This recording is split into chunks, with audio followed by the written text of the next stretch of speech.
Malik Nabers is the newest member of the New York Giants after Joe Shane and the Giants passed on quarterbacks at number 6 in the NFL draft on Thursday night to take the electric playmaking wide receiver from LSU.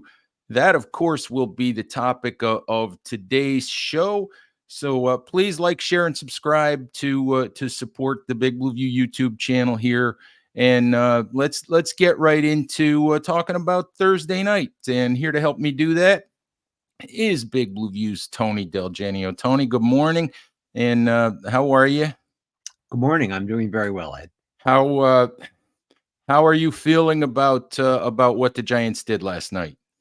I'm feeling very good about it. The obviously the quarterback situation is still a question, and it's going to remain a question for a while, and we'll see what happens during the season. I mean, I don't think they can.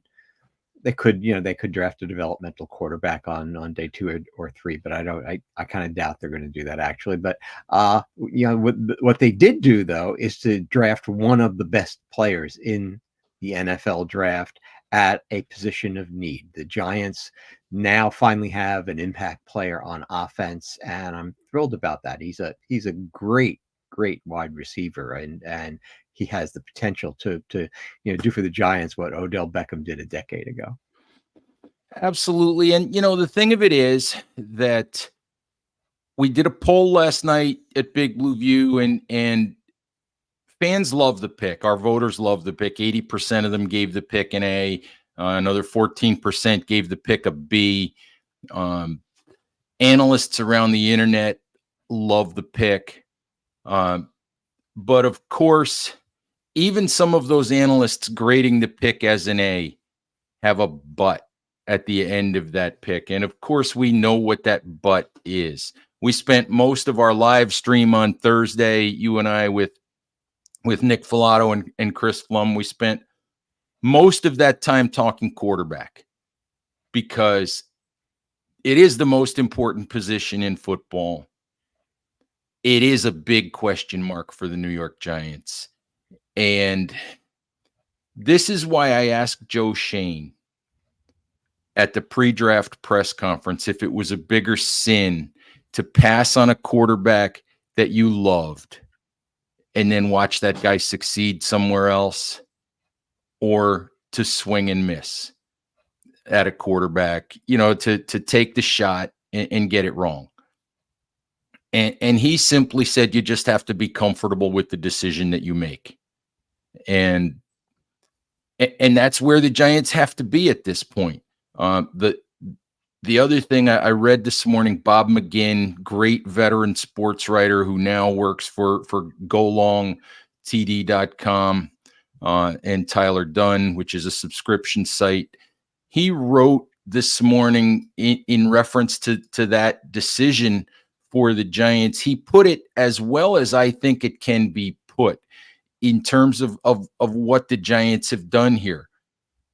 He said, in opting for Malik Nabers, he said maybe the Giants didn't like Michael Penix, J.J. McCarthy, or Bo Nix. For the Giants decision makers, they'll either be right or they'll be gone.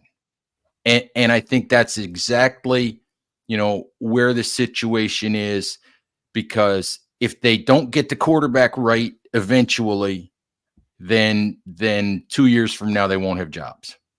Yeah, I agree with that, and obviously that's what they did believe because, well, right, there were two quarterbacks in question. Drake May, I think, pretty obviously was not going anywhere except to New England. Maybe if you dumped enough future number one picks on New England, you could have convinced them to trade out of that pick. But the fact that they took Drake May themselves tells you that they weren't really looking to trade that pick in the first place. So I think that was probably never a reality. So it all comes down to, as you say, the fact that they apparently didn't believe that strongly in J.J. McCarthy, who was sitting right there for them, or in Penix or Nix. And obviously they didn't, or else they would have drafted one of those three guys. Yeah, so it's so it becomes, the whole what is Daniel Jones, what isn't Daniel Jones, and do we see can they get 2022 type play out of Daniel Jones? Can they get better than that?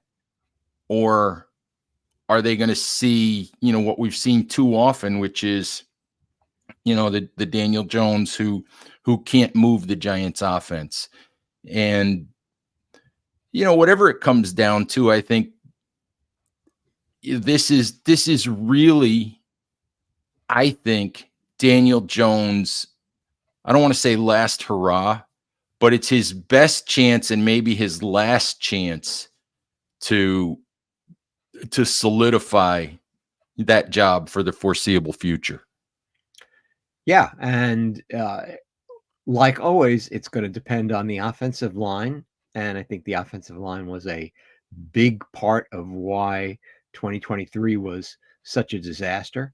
And if they actually can have a competent offensive line this year, doesn't have to be a great offensive line, just competent.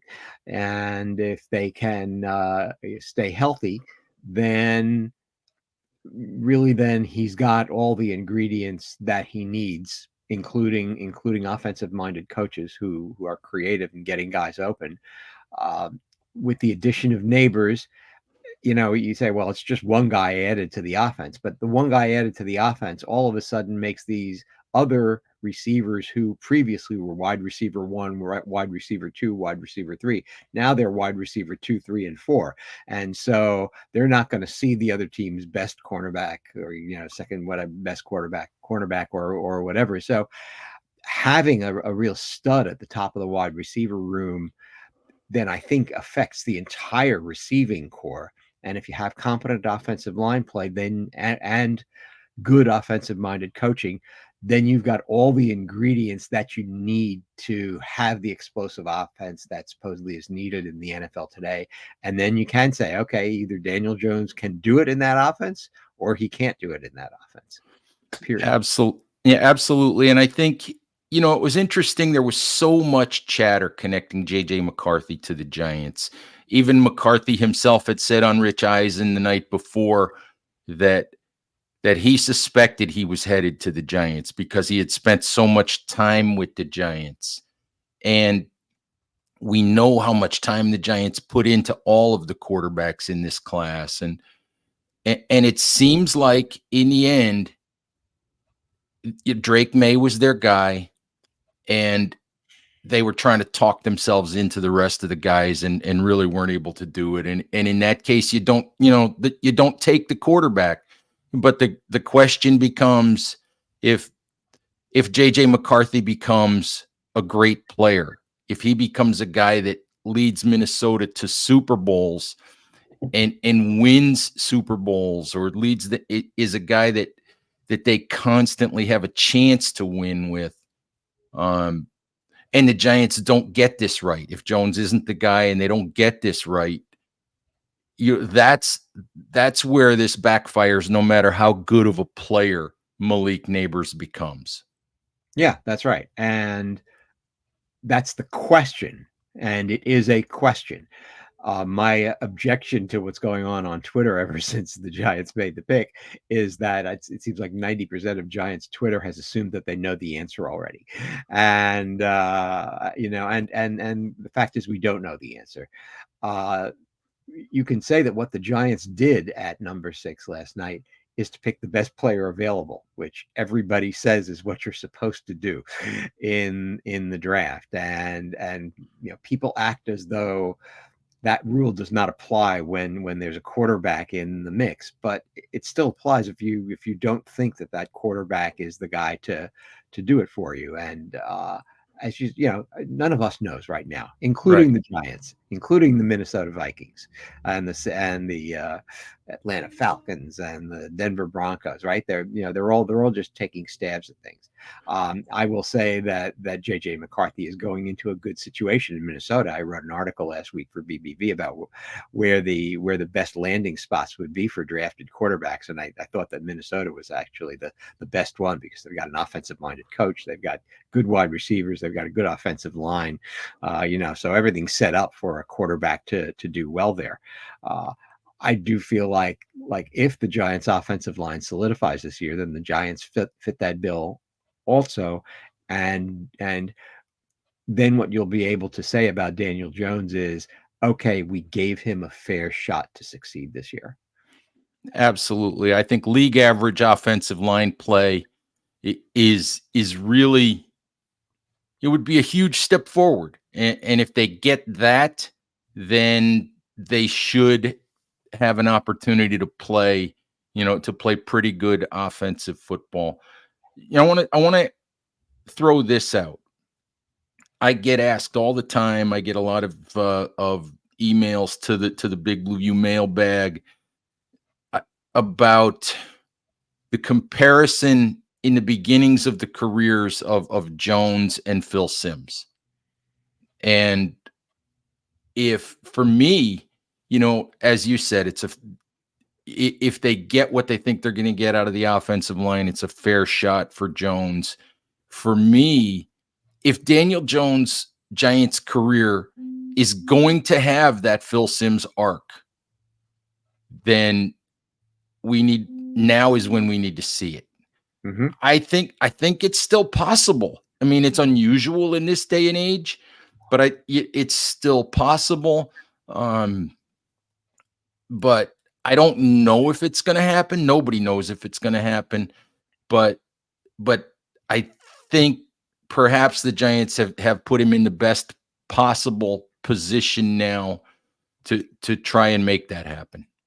Yeah, and for Phil Simms, I mean, it's kind of eerie. Phil Simms really didn't establish himself as the Giants' starting quarterback until 1984, which was, I think, his sixth season, right? And so, I remember those years, and he looked, promising, but with some warts early on. He was injured. Something like 3 of his first 5 seasons or something like that, and missed significant amounts of time. Even when he was better, Parcells started Scott Bruner over him, 1 year, and so on. And it really wasn't until 1984 that he finally became kind of healthy for good and put it all together. And the Giants at that point became that contending team that wound up winning a Super Bowl 2 years after that. So it's a strangely similar thing. We just have no idea yet whether Daniel Jones can reach what Phil Simms did, because Phil Simms became a really good quarterback. To me, Phil Simms, without the injuries, was a marginal Hall of Fame quarterback. Agreed. There are similarities too to Eli Manning. They're heading into the 2007 playoffs, the end of Eli Manning's 4th season. There were still people who didn't think Eli Manning was good enough to win playoff games, was good enough to lead the Giants to Super Bowls, needed to be replaced. So there are parallels to that as well, or possible parallels. There's no doubt that Daniel Jones has some talent. He has some physical traits. He has some talent. He's shown it. He's competitive. He's got the mobility. He can make throws. We'll see. We'll see what happens. But yes, this was always going to be for Joe Schoen and Brian Daboll. This was always going to be a defining draft for them, because there was a quarterback choice or non-choice to be made. So, as of now, they've made it, and we'll see where it goes. Yeah, and the two things about Jones, regarding the offensive line is if they can be effective, and if he gets it into his head that they're effective, so that when he drops back, he doesn't expect there's going to be somebody in his face right away, and that he's actually going to have time to scan the field and look at things. Then you can really have a fair answer to the. I think that the two questions I think that have been dogging him more than any others. Number one, can he routinely get to his second and third reads and not just lock on to his first receiver? And number two, since you're going to have guys who have the ability to get open, goodness knows Malik Nabers is a guy who knows how to get open. I think he's just going to wow people. If they haven't seen him play very much, he's a guy who's going to be open a lot. I've got to think. And then the Giants have other receivers who can get open. Hyatt got open a reasonable amount last year. Wan'Dale Robinson is very good at getting open, and so the question is, can he throw with more anticipation so that as these guys are just beginning to break open, he recognizes that they're going to be open in another second, and he releases that ball quickly, sooner rather than later, knowing where they're going to be, because that anticipation is the other thing that I think has been largely missing from his game that's prevented him from being as effective as the great quarterbacks can be. Yeah, one of the things that I did want to talk about as we sort of look at day two, as we sort of look at what might happen tonight. You said earlier that you didn't think the Giants would draft a quarterback, with any of their remaining 5 picks or however many picks they end up with. I still think it's a possibility. I still think it's something that I personally would like to see them do. You look at the depth chart that they have. Jones has 1 year of guaranteed money left on his contract.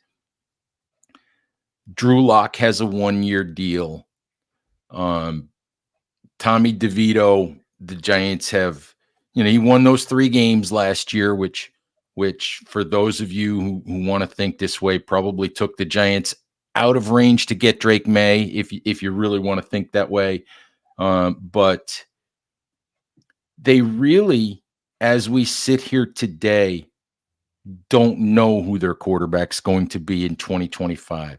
Joe Shane has said repeatedly that he has confidence in Daniel Jones as the starter in 2024. And he said that all along because he has to say that, because Jones is the starter. He's never said, I have confidence in Daniel Jones to be our guy as long as he's under contract. And so that tells you that the Giants organization has a question as to who their quarterback's going to be in 2025. So for me, whether it's Spencer Rattler or Michael Pratt or, whoever the Giants think can develop into a guy who, if not a top tier guy, could at least be a bridge or a placeholder starting option for a while. I would like to see them add to the quarterback room just to give themselves an option in 2025, and beyond. Yeah, I guess when I analyze my own statement, I think it comes from me more from desire than anything, because one of the things I've been struggling with leading up to this draft is figuring out how the Giants will meet the various needs that they have on different parts of the roster. And once they took Nabers and the other quarterbacks came off the board so quickly, right? That shocked everyone. The Michael Penix one, I do not understand, except to say that, look, it's a new head coach, it's a new regime in Atlanta, but the Atlanta Falcons will Atlanta Falcon. No matter who's running the show, why do you sign Kirk Cousins to that contract and then tick him off by drafting a guy? by drafting a quarterback number 8 overall instead of drafting the guy some help. Why do you do that? Yeah, yeah. I don't I have no answer to that myself, but well, that having been said, with all those guys off the board, once I realized that, and I've been thinking leading up to the draft, how are they going to get a quarterback and a wide receiver out of this draft that they need? And so, okay, they got the wide receiver. Now we'll see what about the other quarterbacks? Might they trade back into round one to get Penix or Nix or something like that? And then all of a sudden Penix and Nix are off the board so quickly that there was like no chance to Yeah. even think about that. But then once I got over the shock that all those quarterbacks were already gone by pick 13 or something like that, or 12, then I realized, oh, now the Giants have a free second round draft pick, and they can just say, what should we do with this second round draft pick? And we don't have to worry about, about either a quarterback or a wide receiver, because the quarterbacks are gone and they got their wide receiver. And now, and then you watch as the board develops over the course of the first round, and by the end of the first round, there's like plenty of cornerbacks left on the board for the Giants. Some really good ones. Cooper DeJean, uh, TJ Tampa, Kool-Aid Max McKinstry, Max still Melton from Rutgers. Max Melton from Rutgers, and so on. And I said, oh, they could grab themselves a cornerback at number 47. And then I looked at the other guy that was left, is Johnny Newton, who's a really intriguing guy on the interior defensive line. And so all of a sudden, I start becoming excited for round two about the Giants actually getting a really significant player to beef up areas in the defense that they need to. So, you have to find the silver linings everywhere. But I won't disagree that it's not out of the question that at some point they try to go after a developmental quarterback. I guess the question is whether that would be Rattler or not, because Rattler is the guy you'd have to take in either round two or possibly round three. And the other guys there, like Pratt, probably you can get round four or later. Absolutely. And as you were talking, I was thinking about something that I tell people every year.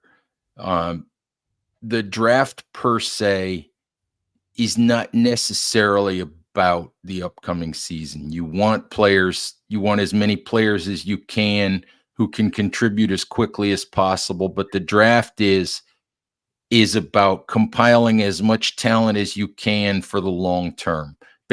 People generally say free agency is where you try to fill needs, and the draft is where you try to compile talent. But one of the things that I say every year, while the draft works out, it always works out to where teams say they don't draft for need, but they sort of kind of draft for need anyway, because need always affects value. But the point being, the Giants entered the draft with 6 picks. They have 5 picks left. They're not going to get everything that they would like to get. Even if they make a small trade down and are able to add another pick, they're not going to fill every hole on the roster. They're not going to get a pass catching tight end. They're not going to get a running back. They're not going to get a starting right tackle. They're not going to get a starting safety, and a defensive tackle and a starting cornerback. They're not going to get all of that. They're going to get as many good players as they can. You just don't fix every hole in every offseason. It just doesn't happen. You just get as many good players as you can. And I do think you're right. Cornerback makes sense at some point, just because when you look at the board, there's a lot of guys there. Yeah, a lot of good players there, and that's what's exciting to me, because there's 15 picks to go to get to the Giants, or 14 picks before them tonight, and I think a lot of the teams that are going to be picking have needs elsewhere. Mhm. I think Buffalo will finally make a pick tonight after trading down. But that was a kind of really interesting thing. It fascinated me that they would trade with their rival Kansas City and let Kansas City get Xavier Worthy. That's an interesting thing. But I think from their point of view, probably they're saying, look, there's a bunch of wide receivers clustered here, and we're good with any of them, and whoever we don't take, Kansas City is going to take anyway. So we might as well get ourselves an extra draft draft pick by doing it. But at any rate, presumably Buffalo takes a wide receiver tonight. Presumably the Chargers, whose fans were just absolutely beside themselves that they drafted Joe Alt instead of taking a wide receiver, since they've gotten rid of all their big wide receivers. Presumably they're going to go wide receiver in the second round. And and there are other teams like that with needs, with other types of needs. And so I can see a couple of those really good cornerbacks possibly dropping to number 47. But it's funny. I just, talk about a couple of the choices that other teams made. We kind of poked fun at the Falcons a little bit, and it was weird to see the Bills trade with the Chiefs the way that they did. But Brandon Beane's got something up his sleeve with that. He obviously wasn't worried about Xavier Worthy. He's obviously got a different idea. But I did want to say, in reference to the Chargers, there was a lot of chatter about wide receiver and all of that, but that's Jim Harbaugh. I could see it a mile away that he was taking offensive line all the way. He talked about physicality and setting a tone, and in his pre-draft press conferences and at the owners' meetings and all of that, all he could talk about was offensive line play and physicality and all of those things. If you couldn't see from a mile away that he was taking offensive line if they stayed at 5, then I'm not sure you were paying attention. So because offensive line, for Jim Harbaugh, that's where it is. Offensive and defensive line, and you figure out the running backs and the wide receivers and all of that, you figure it out later. Yeah, I agree with that completely. Very much for who he is. Yeah. So anyway, Tony, I think really interesting day one, and as Joe Shane said to Michael Eisen of Giants.com the other day, he said, this is one of those decisions that you make that you don't know if you're going to be right for 2 or 3 years, and really what it comes down to is, if Joe is right, and if the Giants get the quarterback right, if Daniel Jones can be 2022 Daniel Jones, or if the Giants can find another answer, then 2 or 3 years from now, Joe and Brian Daboll will have been proven right. And the Giants will be good, and everybody will be happy, and all of that good stuff. And if they're wrong, Joe's going to be a scout or an assistant GM somewhere else, and Brian Daboll's going to be coordinating an offense at Alabama or Washington or Michigan or somewhere else. Yeah, well, yeah, and so you have to make the picks based on your convictions, and the amazing thing, I think, in all of this, well, the controversy about it is that the guy they chose is a really good player. A really, really good player. Okay. I mean, he's got a good chance of becoming one of the elite players in the NFL. And so it's not as if they made a swing, took a swing at somebody. You'd say, what are they doing? They didn't make an out of left field choice. Yeah. There's no doubt about that. One thing I did want to say before we close up shop, people that have been listening to me and reading my work at Big Blue View, they know that while the majority, of mock draft analysts and all of that, the majority of people had Malik Nabers rated over Rome-Odunze of Washington. They know that my preference was Odunze, and people know that based on a couple of the things that we've seen Nabers do in the build up to the draft process, to the draft, and a couple things that he said, and a few sort of offhanded things that you read, that they know that I have some concerns about Malik Nabers off the field, about him, maybe being a diva, whatever, being, I don't know. I've never met the young man. I've never talked to the young man, But here's something that's interesting. And look, Joe Shane, Brian Daboll, the Giants front office, all of these NFL teams have so much more information than we do when they make these picks. They have so much personal contact with these kids. Doesn't always mean that they get it right, but I find it interesting that in two of his three drafts, Joe Shane has really shown that he's okay with big personalities. He took Kayvon Thibodeau with his first pick as Giants general manager when there were a lot of people who wanted to shy away from Thibodeau because of questions about his commitments off the field and did he love football and the big personality and all of that.